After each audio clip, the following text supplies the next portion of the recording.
Pepita. Estoy en la escoleta de caballo. ¿Qué animal es el de hoy? ¡La gallina!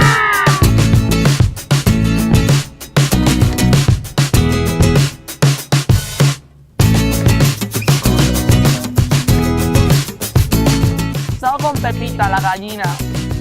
Le hemos dado de comer. Nos ha hecho cositas.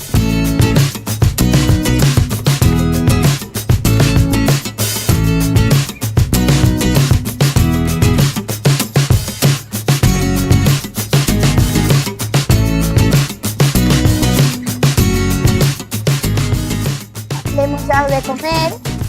Le hemos hecho también un molino de viento.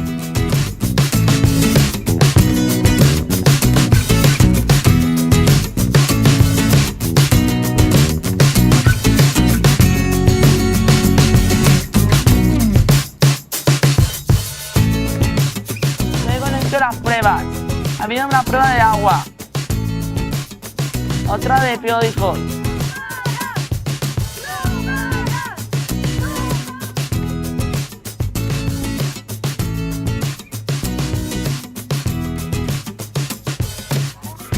Luego nos ha puesto música y nos ha bailado.